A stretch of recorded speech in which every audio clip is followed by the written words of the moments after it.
खैर any how, Soumyadeep Bhattacharya इस बीच मेरे साथ जुड़ चुके हैं, एक बार उनसे हम बातचीत कर लेते हैं। सौम्य सर बहुत बहुत शुक्रिया, थैंक यू वेरी मच। आप उन चुनिंदा एनालिस्ट में से एक हैं जिन्होंने 10,500 पे खड़े होकर ये कहा था कि आप अक्टूबर सीरीज की फ्यूचर्स को शॉर्ट करो। मेरे सामने आपने अक्टूबर सीरीज का फ्यूचर शॉर्ट करवाया था और आपने 650 का स्टॉप लॉस दिया था, मेरे को अच्छी तरह से याद है। उसके बाद फिर आपने कहा था अगर ये 470 के नीचे क्लोजिंग दे देगा तो अपने स्टॉप लॉस को 650 से खिसका के 600 कर लेना। मेरे को आपका ये वर्ड भी याद है। फिर आपने एक फेसबुक पे लोगों के साथ ये भी शेयर किया था कि देखो हमने जो ट्रेड किया उसमें 80,000 रुपए का प्रॉफिट था, 84,000 का। फिर अगले दिन आपने फेसबुक पे एक और तस्वीर को शेयर किया जिसमें यह कहा कि हल्का सा पुल बैक आया, मेरा प्रॉफिट 24,000 का हो गया, लेकिन आप संभल जाओ, जिन्होंने भी लॉन्ग कर रखा है वो एक बार बाहर निकलो, ये जो जॉली डेज हैं वो खत्म हो गए। अब फिर मैंने आपकी अगली तस्वीर तो नहीं देखी, लेकिन मैं उम्मीद करता हूँ जो नेक्स्ट डे बाजार गिरा होगा तो आपका प्रॉफिट लाख से भी ऊपर हो गया होगा, जो आपने बकायदा खुद से स्क्रीन पे शेयर किया था।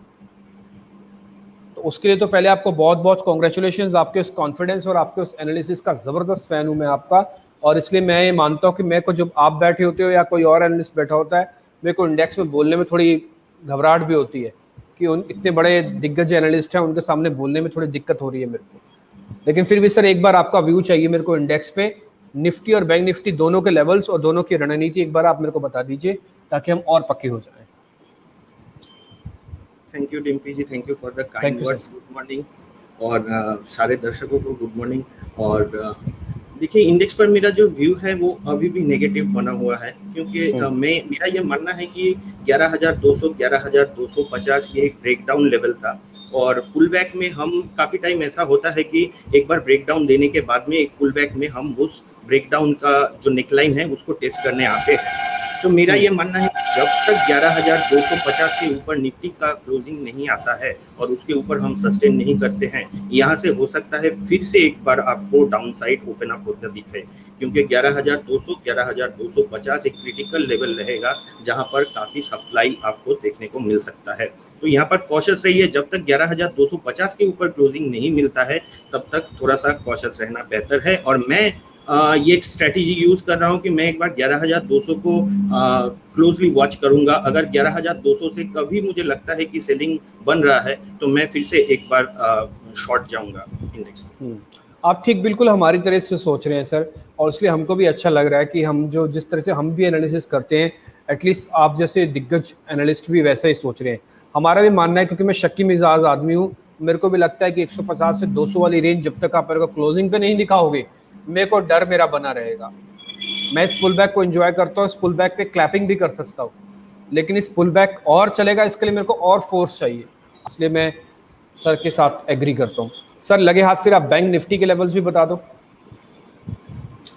देखिए बैंक निफ्टी का जो क्रिटिकल लेवल है वो है 21,500 का। जब तक 21,500 के ऊपर क्लोजिंग नहीं देता है, फिलहाल तो शॉर्ट कवरिंग है बैंक निफ्टी में, इसमें कोई डाउट नहीं है, फ्राइडे से शॉर्ट कवरिंग है, लेकिन 21,500 को वॉच करना चाहिए। अगर 21,500 के ऊपर बैंक निफ्टी का क्लोजिंग आता है तो फिर और शॉर्ट कवरिंग पॉसिबल होगा, जो 22,100 22,000 तक भी लेके जा सकता है। लेकिन जब तक 21,500 को क्रॉस नहीं करता तब तक थोड़ा सा सावधान रहना चाहिए और एक बार वीकनेस फिर से चालू हो सकता है। ये 21,500 अगर आप आवरली चार्ट पे देख रहे हैं तो ये मोटा मोटी ये 50 दिन की एवरेज ही है, इसको पार करेगा तो फिर आपका काम हो जाएगा। सौम्यदीप सर अब जरा हम शेयर्स पे फटाफट से डिस्कस करते हैं सर। और किर्लोस्कर ऑयल के साथ सर मैं शुरू करता हूँ, इस पे जरा क्या करना चाहिए। आज एक सवाल हमारे किसी दर्शक ने पूछा है, Kirloskar oil range bound movement है डिम्पी जी, 580 का एक सपोर्ट बना हुआ है और ऊपर की तरफ जो रेजिस्टेंस है वो है 690 से 700 का। तो क्लियर ट्रेंड इसमें क्लियर नहीं है, रेंज बाउंड मूवमेंट है। एक बार 700 को क्रॉस करेगा तो फिर इसमें नया तेजी चालू होगा। ठीक है, एक ना दूसरा भी आप देख लो किर्लोस्कर, मेरे को लग रहा है शायद हमने उनका दूसरा शेयर देख लिया, किर्लोस्कर इंजन वाला भी देख लो सर आप एक बार। आप वो जो है 110 रुपये का है जी, इसमें जो सपोर्ट है वो है 100 रुपीज़ का, 103 से 100 रुपीज़ का ये सपोर्ट है और ऊपर की तरफ रेजिस्टेंस है 120 से 125 का। Lower end of the range में है, अगर 100 को ये डिफेंड कर सकता है तो हो सकता है एक अपस्विंग आपको फिर से ऊपर की तरफ मिले, लेकिन क्लियरली अगर किसी का पोजीशन है तो 100 का स्टॉप लॉस रखना चाहिए। ठीक है, अगर किसी की पोजीशन है तो एक बार 100 का तो स्टॉप लॉस रखो पहले आप, ये फिक्स समझ लो आप। वैसे तो 97 से लेकर 100 तक है, लेकिन मैं भी 100 को ही मानता हूँ। ठीक है, एक तो पहला ये 100 का हो गया रेजिस्टेंस। दूसरा, अगर सर ये पुल बैक आए तो पुल बैक कितना आ सकता है? 116, 120 इतना आ सकता है। जी सर, 100 से ये स्टॉक काफी टाइम पुल बैक लिया है, तो अगर 100 को डिफेंड करता है तो 118 से 120 का लेवल को ये टच कर सकता है फिर से। प्रोबेबिलिटी कितनी है सर? मार्केट पर मेरा व्यू डिम्पी जी थोड़ा सा बियरिश है, तो जब तक 100 टिका हुआ है तब तक तो एक्सपेक्ट कर सकते हैं, लेकिन मेरे ख्याल से फिलहाल के लिए अवॉइड करना चाहिए। अगर 11,250 के ऊपर निफ्टी बंद होता है, क्योंकि इंडेक्स का एक सेंटीमेंट रहेगा, तो इसीलिए 11,250 के ऊपर अगर निफ्टी बंद होता है तभी इन मिड कैप या स्मॉल कैप स्टॉक्स में पोजीशन लेना चाहिए। फिलहाल के लिए इनको थोड़ा सा अवॉइड करना चाहिए। नेक्स्ट, अशोक लीलैंड। सर एक बार जरा ये सवाल पे देखिएगा, इस पे क्या करना चाहिए? अशोक लेलैंड में जो रेजिस्टेंस है वो है 80 से लेकर 82 का, तो यहाँ पर भी रेंज बाउंड मूवमेंट देखने को मिल रहा है। नीचे की तरफ सपोर्ट जो है वो है 67 का, तो एक बार ये 80-82 के जोन को क्रॉस करेगा तभी इसमें कोई फ्रेश मोमेंटम आएगा अपसाइड में। अगर किसी का पोजीशन है तो स्टॉप लॉस जो रहेगा वो रहेगा 65 का, लेकिन फ्रेश बाइंग का कोई ट्रिगर इसमें है नहीं। तो फ्रेश बाइंग को भी थोड़ा अवॉइड करें सर। जी सर, फ्रेश बाइंग के लिए तो मेरे हिसाब से अवॉइड करना चाहिए, क्योंकि स्टॉप लॉस भी आपका काफी दूर हो जाएगा, रिस्क रिवॉर्ड यहाँ पर मैच नहीं करेगा। और अगर ये टूटा तो सर कहाँ तक आ सकता है नीचे? अगर मान लो मेरे को वापस से बाय करना है तो कहाँ पे करूँ मैं? ये 66 पे करूँ या 62 पे करूँ? अभी 76 है। ये 68 से 66 के जोन में बाई कर सकते हैं। स्टॉप लॉस 64 का रख सकते हैं। ठीक है, 66 से लेकर आप कह रहे हैं 68 की जोन में बाय कर सकते हैं, यानी कि यहाँ से करीब करीब 10 से 8 रुपए आपके पास है नीचे आने के। और या तो ये ब्रेकआउट अगर हाँ, जी, अगर ये ब्रेकआउट 84 के ऊपर आ जाता है, 82 के ऊपर सॉरी, अगर 82 के ऊपर ब्रेकआउट आ जाता है तो तब बाई कर सकते हैं। ठीक है, यानी कि हम बीच में हैं अभी। हमारे पास जी ऊपर सर। जाने के लिए भी फिर वही 8 रुपये ही चाहिए हमको, तो 6 रुपये कम से कम चाहिए। ठीक है, खैर एनी हाउ आपके शेयर लेता हूँ मैं जरा। आयशर मोटर, संजय जी का सवाल है। सौम्य सर एक बार जरा आयशर मोटर देखना।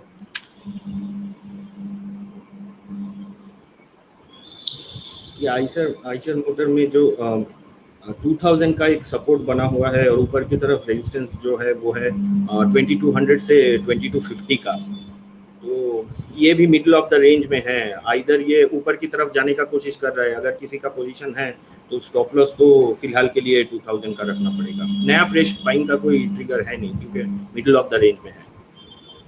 मिडिल ऑफ द रेंज है तो आप कह रहे हैं कि 2000 का स्टॉप लॉस है? ये तो बहुत नीचे है सर, ये तो करीब 1600, 1100, 1200 रुपये नीचे।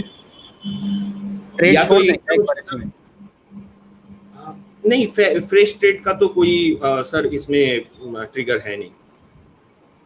अच्छा, तो फिर कहाँ पे करें ट्रेड? अगर मान लो मेरे को ट्रेड लेना ही हो तो मैं फिर कहाँ पे आके लूँ? मेरे को नीचे और ऊपर के दोनों के लेवल बता दो आप। देखिए, अगर किसी का ट्रेड एकदम शॉर्ट टर्म का नजरिया है, मतलब आप अगर कल के लिए 1-2 दिन के लिए पोजीशन देख रहे हैं, तो फिर मैक्सिमम जो 2100 का स्टॉप लॉस से एक बार ट्राई आउट कर सकते हैं। अगर ये पुल बैक कंटिन्यू होता है तो ये अपर एंड ऑफ द रेंज 2200 तक जा सकता है, तो 2100 का स्टॉप लॉस से एक बार होल्ड कर सकते हैं। अच्छा, किसी को अगर शॉर्ट टर्म में लेना है तो चलो मैं पहले उनके सवाल लेकर चलता हूँ। इंडिया बुल हाउसिंग सर 150 तक तो हुआ है, इनफैक्ट उसके भी नीचे भी हुआ है। होगी सर इसकी गिरावट पूरी या फिर अभी भी बकाया है कुछ? ट्रेंड कंप्लीटली डाउन है डिम्पी जी। ऊपर की तरफ ये रेजिस्टेंस रहेगा 175 से 180 का। हो सकता है ये स्टॉक पुल बैक दे, क्योंकि गिरावट काफ़ी स्ट्रॉन्ग आया है इसमें, लेकिन लॉन्ग इसको करना नहीं चाहिए, बाइंग इसमें करना नहीं चाहिए। बल्कि अगर कोई भी पुल बैक आपको 165 170 तक मिलता है तो इस स्टॉक से एग्जिट करना चाहिए। अच्छा, मतलब आप ये कह रहे हैं ना तो एवरेज करें ना ही शेयर को खरीदें अभी भी? नहीं सर। ट्रेंड इसका क्लियरली डाउन है बोथ ऑन वीकली और डेली चार्ट। जब तक ये 180 के ऊपर क्लोजिंग दे के सस्टेन नहीं करेगा तब तक इसमें कोई मेरे सिस्टम के हिसाब से कोई बाइंग पोजीशन नहीं नहीं सर, है। मैं भी आपके साथ ही एग्री हूँ, क्योंकि जैसे मैंने भी इसको डेली चार्ट लगाया तो मेरे को वो वही चीज़ दिख रही है जो आपको भी दिख रही होगी। वो इसका मल्टीपल रेजिस्टेंस और एक टफ रेजिस्टेंस है। ये पुल बैक में इतना दम नहीं है कि 180 190 वाली रेंज को पार करा दे, इसलिए पहले करा दे फिर मान लेंगे। ठीक है, एक और शेयर है सर हिंदुस्तान यूनिलीवर, एक बार सर ये और देख लीजिएगा सर।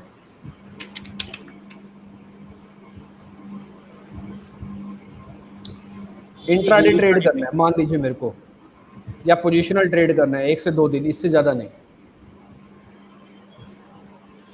कोई ट्रिगर नहीं है डिम्पी जी, छोड़ दे। मैं थोड़ा सा जी सर मेरे हिसाब से छोड़ देना चाहिए। छोड़ दे। इंट्राडे के लिए मैं चाहे तो 2 स्टॉक रेकमेंड कर सकता हूँ। अरे सर बताइए ना, फिर ये तो बहुत बढ़िया है, बताइए बताइए। देखिए मार्केट में पुल बैक है तो हेवी वेट रिलायंस को यहाँ पर चूज कर सकते हैं। 2230 का रेट है अभी। मेरे लिस्ट में भी आया है सर रिलायंस अभी अभी। ठीक है बताइए सर लेवल। 2200 का स्टॉप लॉस से रिलायंस को बाई कर सकते हैं। अगर ये पुल बैक कंटिन्यू होता है तो 2280 से 2300 के लेवल्स आपको देखने को मिल सकते हैं। स्टॉप लॉस 2200 का, और यहाँ पर भी ये बाई आज किया जाए। इंट्राडे के लिए रखें सर? जी सर ठीक है, और मेरे को ऐसा लगता है कि ये 2200 बचा जाएगा।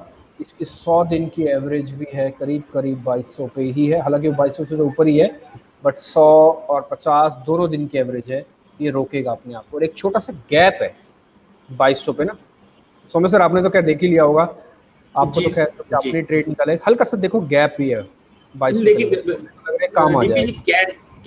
कैश के चार्ट देखेंगे तो वो गैप ऑलरेडी फिलअप हो चुका है फ्राइडे को। यस ठीक है, इंटरेस्टिंग। तो 2200 का मैं स्टॉप लॉस रखिए आज ही, आज में 2280 और 2300। ये रिलायंस खुद नहीं चलेगा, ध्यान रखना है, मार्केट की कन्विक्शन को भी चलाएगा। ये रिलायंस खुद नहीं चल रहा है, ये कन्विक्शन को भी चलाएगा। पहला शेयर। दूसरा शेयर सर कौन सा है? जी एशियन पेंट्स में ट्रैक कर रहा हूँ, उसमें कंडीशनल बाई है। 1955 के ऊपर अगर ब्रेकआउट मिलता है तभी बाई करना चाहिए। स्टॉप लॉस आज का लो रख सकते हैं जो होगा 1930 का, और इसमें टारगेट बनेगा 2000 से 2020 का। 2000 से 2020 तक का टारगेट है जी। ठीक है, कंफर्म हो गया। फ्राइडे का बार देखेंगे तो फ्राइडे डोजी है, और डोजी इनडिसिसिव साइन होता है। तो ये जो गिरावट आया था 2045 से 1925, डोजी ये बता रहा है कि वहां पर थोड़ा सा ये गिरावट थमा है। और अगर फ्राइडे का हाई को ये टेक आउट करता है अपसाइड में तो इसमें 2200 तक के लेवल्स, सॉरी 2000 से 2020 तक के लेवल्स देखने को मिल सकते हैं। और ये स्ट्रॉन्ग पॉकेट है दोनों ही, रिलायंस और एशियन पेंट्स। मेरे को भी ऐसा ही लग रहा है सर, ये स्ट्रॉन्ग है। और दूसरा एशियन पेंट्स वैसे भी मोमेंटम वाला शेयर है, सीजन भी है उसका, और दूसरा रिलायंस तो खैर बाजार को संभाल ही रहा है। ठीक है सर, एक दो शेयर जरा मैं आपसे और पता कर लेता हूँ। आपने इंट्राडे के ट्रेड तो दी थी, जरा मेरे भी शेयर्स हैं वो है सर। जरा बालकृष्ण इंडस्ट्रीज BKT सर, जरा ये देखना चल सकता है?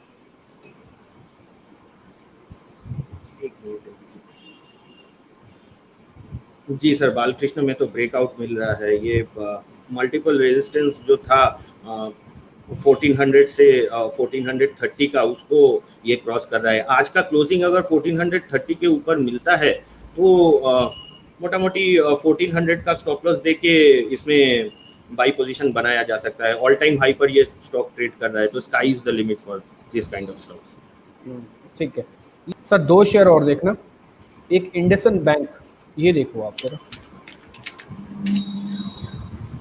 ये एक्सट्रीम वीक होता जा रहा था, पुल बैक ने इसको कुछ राहत दी है सर। और ये पुल बैक कितना ऊपर आ सकता है? इंडसइंड बैंक में जो सपोर्ट था वो 480 का था, ठीक वहीं से स्टॉक बाउंस बैक कर रहा है। फिलहाल के लिए हो सकता है ये पुल बैक कंटिन्यू रहे। 550 से लेकर 565 तक के लेवल्स देखने को मिल सकते हैं। और मेन जो इसका रेजिस्टेंस रहेगा वो 590 का रहेगा। ठीक है, थोड़ा सा वॉलेटाइल है, रेंज भी इसका बड़ा होगा डीपी जी। तो मेरे लिए अभी का ट्रेड क्या है? मैं अभी क्या करूं? अगर मैं इंडसइंड बैंक सामने देख रहा हूं अपनी स्क्रीन पर, कुछ करूं या नहीं करूं? कि देखिए बहुत कोई एग्रेसिव ट्रेडर है जो शॉर्ट कवरिंग में पार्टिसिपेट करना चाहता है, उनके लिए तो आजकल लोगों का मैक्सिमम स्टॉप लॉस देके बाई कर सकता है, लेकिन मेरे स्ट्रेटेजी के हिसाब से इसमें अवॉइड करना चाहिए क्योंकि अगेंस्ट द ट्रेंड है, पुल बैक ट्रेड है ये। ठीक है, छोड़ देते हैं, इंडसइंड बैंक को भी छोड़ते हैं यहाँ पे। देख, अच्छा, काफ़ी सारे लोगों को ना अपोलो हॉस्पिटल्स के अंदर अच्छा प्रॉफिट हुआ होगा। जैसे हमारे एक व्यूअर भी हैं जय चटवानी जी, वो कह रहे हैं कि हम प्रॉफिट बुक कर लें या नहीं करें। एक बार अपोलो हॉस्पिटल्स के चार्ट आप देखिएगा, आपको ध्यान होगा फ्राइडे और थर्सडे दोनों दिन हमने अपोलो हॉस्पिटल के बारे में चर्चा की थी, जिसमें बाजार 1000 पॉइंट सेंसेक्स टूटा था। उस दिन भी हमने अपोलो हॉस्पिटल की चर्चा की थी। आशीष के आल थे उस दिन मेरे साथ, और मैंने आपके सामने की थी एक ही शेयर, कुल मिला के एक ही शेयर ऐसा था कि जो हमारे को लिस्ट में लग रहा था कि चल सकता है। और आशीष सर ने एक वर्ड भी इस्तेमाल किया था कि आपने पहला ही शेयर वो पूछ लिया जिस पे मेरी कॉल थी और आपने चौका मार दिया, आपको ध्यान होगा। ठीक है, एक शेयर और है सर, जरा देखना आप, वो है एस्कॉर्ट्स। इसमें क्या करें? एस्कॉर्ट्स में भी फ्रेश ब्रेकआउट मिल रहा है, डीपीटी स्ट्रॉन्ग स्टॉक है। अगर आज का क्लोजिंग इसका आपका 1280 के ऊपर मिल जाता है तो ब्रेकआउट क्लोजिंग बेसिस पे भी कंफर्म होगा। फिर स्टॉप लॉस रहेगा आपका 1250 का, 1250 के स्टॉप लॉस से इसमें भी बाई पोजीशन बनाया जा सकता है, और हो सकता है आपको ये 100 से 120% का मूवमेंट दे दे अपसाइड। आज का आप रेंज क्या बता रहे हैं? इसके ऊपर क्लोजिंग चाहिए 1250, 1280, 1280। ठीक है, जिस पे अभी ट्रेड ही कर रहा है। ठीक है, दो शेयर अभी हमने ऐसे ढूंढे जो on the verge of breakout है, इनफैक्ट ब्रेकआउट हो चुके हैं। पहला है बीकेटी बालकृष्ण इंडस्ट्रीज, दूसरा एस्कॉर्ट्स। दोनों के लेवल जिस जगह पर खड़े हुए हैं हम, क्योंकि निफ्टी भी 11,200 पर है। मेरे शब्द को जरा ध्यान से और गौर से सुनिएगा, निफ्टी भी 11,200 पे है, ये भी अपने हाई पे है, और दोनों के ब्रेकआउट्स के लेवल्स हैं। तो इसका मतलब ये कि दोनों का कंफर्मेशन है, बस आज की क्लोजिंग दिलवा दो आप। निफ्टी ने अगर 150-200 की क्लोजिंग दे दी तो फिर बीकेटी और चलेगा, एस्कॉर्ट्स और चलेगा। अगर निफ्टी क्लोजिंग नहीं दे पाया तो शायद इनके हाई भी आज हाई ही रह जाए। तो मैं सर ठीक हूं ना? मैं जी सर। तक इंडेक्स पे भी ध्यान रखना आप। ठीक है, एक दो शेयर में सर आपसे और लेता हूँ, फिर मैं आपको फ्री भी करूँगा। जरा वेबको इंडिया पे एक व्यू दीजिएगा। सुजय साहा जी हमारे एक व्यूअर हैं, वो इसके बारे में पता करना चाहते हैं। वेबको इंडिया, जिसका भाव है सर अभी 5,897, यानी कि करीब 5900 का शेयर है। मेरे हिसाब से कमज़ोर शेयर है, ख़राब शेयर है, पुल बैक एक्सट्रीम वीक है, शेयर तो कहीं से भी अच्छा नहीं दिख रहा। सर एक बार आप देख लेना। डीपी जी वेरी सॉरी, मुझे स्टॉक का चार्ट मिल नहीं रहा है। अच्छा ठीक है, कोई बात नहीं, कोई एनालिस्ट से पता कर लेंगे। वेबको इंडिया वैसे तो खराब ही शेयर है, हम आपके स्क्रीन पर ही देख पा रहे हैं। कंपनी अच्छी हो सकती है बट शेयर अच्छा नहीं दिख रहा। मैं कंपनी के बारे में एक बार भी नहीं बोला। ठीक है, आगे आते हैं। एक बार जरा सर सिप्ला और आईसीआईसीआई पे और व्यू दे दीजिए। पहले जरा आईसीआईसीआई पे आइएगा, इस पे क्या करना है sir? ICICI bank, yes sir, ICICI bank ये चल रहा है सर 356। ये क्या, हमारे व्यूअर एक्चुअली शॉर्ट के लिए पता करना चाहते हैं कि शॉर्ट कर दें। अगर आपको करना है तो फिर 360 का 373 का स्टॉप लॉस रखें, अगर करना ही है शॉर्ट तो। क्योंकि जी इसमें सपोर्ट जो था वो 340 का था, वहां से ये बाउंस बैक कर रहा है। अभी पुल बैक में कहां तक जाएगा बताना मुश्किल है। शॉर्ट अगर आपको करना ही है तो आज का जो लो है 350, उसके नीचे अगर ये ब्रेकडाउन देता है 349, बल्कि उसके नीचे अगर ये ब्रेकडाउन देता है तभी शॉर्ट करना चाहिए, क्योंकि अभी स्टॉप लॉस आपका डिफाइन नहीं बैठेगा कुछ। थोड़ा मुश्किल भी लगता है स्टॉप लॉस इस समय रखना। पुल बैक तो खैर है ही, बट हाँ सर लगे हाथ जरा कोटक महिंद्रा बैंक पे देख लो फिर।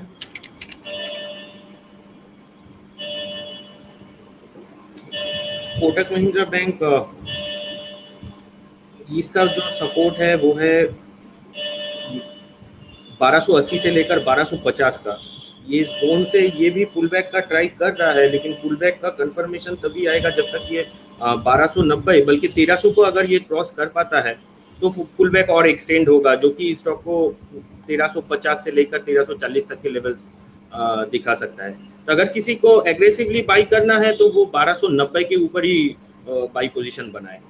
1250 का स्टॉप लॉस रहेगा, टारगेट रहेगा 1340 से 1350 का। तो पहले 1290 आने देते हैं सर, मेरे को ऐसा लग रहा है कि 1290 तो आए पहले। वैसे इसके चांसेस कितने हैं सर, ये 1290 आ जाएगा या इसको पार कर जाएगा, इसके चांसेस कितने हैं? डिम्पी जी, अगर बैंक निफ्टी 21,500 को क्रॉस कर पाता है, बैंक निफ्टी अभी चल रहा है 21,435, अगर बैंक निफ्टी 21,500 को क्रॉस कर लेता है और सस्टेन करता है तो हो सकता है और शॉर्ट कवरिंग, क्योंकि काफ़ी शॉर्ट्स बैंक निफ्टी में ऑलरेडी है सिस्टम में। तो मुझे लगता है 21,500 अगर क्रॉस करके सस्टेन करता है तो बैंक निफ्टी में और शॉर्ट कवरिंग देखने को मिलेगा। हो सकता है तभी कोटक बैंक भी आपको 1290 के ऊपर ब्रेकआउट दे दे, लेकिन कंफर्मेशन 1290 के ऊपर ही कोटक बैंक में आएगा। ठीक है, 1290 अगर आपका पार हो जाता है कोटक महिंद्रा बैंक तो आप बड़े थोड़ा एग्रेसिव बाय कर सकते हो, लेकिन उस केस में 1250 रखना। एक कंडीशन और रख लेना, 21,500 बैंक निफ्टी का भी हो जाए पार। अच्छा, दोनों में से अगर कोई नहीं होता तो फिर आप छोड़ के चले जाना, या तो 1290 और 21,500 दोनों में से नहीं होता कोई एक, तब आप पोजीशंस को बहुत हल्का रखना। आपको सारी चीज़ें बताते चल रहे हैं। गीता प्रकाश जी कह रही हैं कि आप स्विंग के कुछ 2 शेयर बता दीजिए। स्विंग के 2 शेयर भी आपको सर ने बता दिए। पहला है रिलायंस, आप नोटिस कर लीजिएगा गीता जी। रिलायंस 2200 का स्टॉप लॉस, 2280 और 2300 का टारगेट।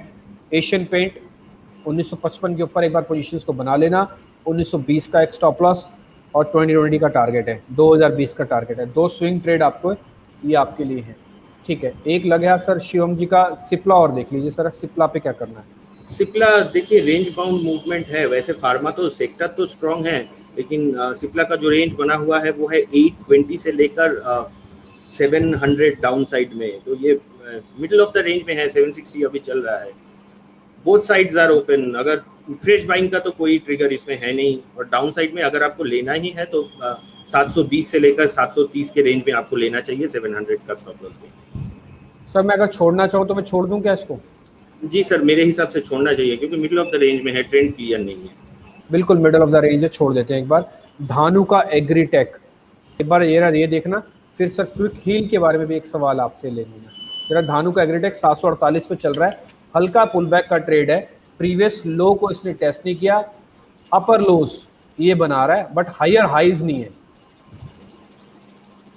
ये धानु का में 720 का एक सपोर्ट है, 720 से लेकर 700 का lower end of the range में है। अगर मार्केट 11,200 को क्रॉस कर लेता है तो हो सकता है ये फिर से एक बार 800-820 को टेस्ट करे, लेकिन इसमें भी क्लियर रेंज बाउंड मूवमेंट है, कंसोलिडेशन चल रहा है जून के महीने से, clear range bound movement.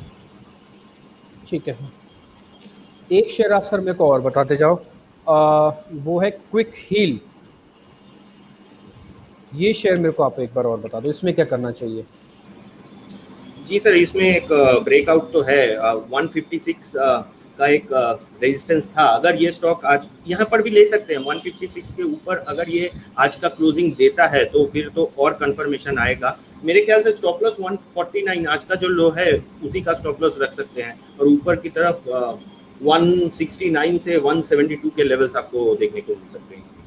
Sir आपका कन्विक्शन इस पे कितना है कि ये 156 को जिस पे अभी चल ही रहा है, इनफैक्ट इसको पार भी करेगा और बहुत धमाके से चलेगा? क्योंकि इस शेयर के अंदर ना सर मेरे को बड़ा मूव दिख रहा है, और ये मूव ना कम से कम 50 रुपये तक का है। मैं इसलिए आपसे थोड़ा ग्रिल करके आपसे कंफर्मेशन लेना चाहता हूँ। मेरे को आप स्टॉप लॉस की भी ना 3-4 कड़ियाँ दे दो। मैं 149 के स्टॉप लॉस लगवा के इससे बाहर नहीं आना चाहता। फिर तो आपको 140 का स्टॉप लॉस रखना पड़ेगा। फिर 140 का भी एक स्टॉप लॉस है। ठीक है, एक तो 149 का और 140 का, 2 मेरे को दे दिया आपने, S1 S2। टारगेट भी दे दो सर लगे हाथ पे। कि अगर ये मूव एक्सटेंड होता है तो वीकली चार्ट के हिसाब से जो लेवल्स निकल रहे हैं वो है, पहला लेवल जो है वो है 178 से 180 का, और अगर उसको भी क्रॉस करता है तो उसके बाद में 200 तक भी ये स्टॉक जा सकता है, लेकिन 178 और 180 एक क्रिटिकल सप्लाई जोन रहेगा। ठीक है, टारगेट मेरा 1 हो गया 178। T1 और T2 मेरा हो गया 200 सॉरी 200 हो गया और 178 हो गया, और support S1 support 1 149, support 2 140। Sir position यहीं पे लूं? कि आपके बोलते बोलते 157 55 हो गया, तो यहाँ पर पोजीशन बना सकते हैं। पोजीशन यहीं पे बना सकते हैं, डन। मेरे को ऐसा लग रहा है कि शेयर चल सकता है। सौम्य सर बहुत शुक्रिया आपका, thank you very much sir आज कार्यक्रम में जुड़ने के लिए। एक्चुअली आपने 2 शेयर मेरे को दिए, रिलायंस इंडस्ट्रीज, एशियन पेंट्स, और दूसरा आप एक चलती चलती ये शेयर जो मैंने आपसे पूछ लिया क्योंकि मेरे को लग रहा है इन 3-4 शेयरों में आप पोजीशन रखेंगे तो ज़्यादा अच्छा रहेगा। Thank you very much sir, thank you DP ji for inviting me on the show. Thank you very much.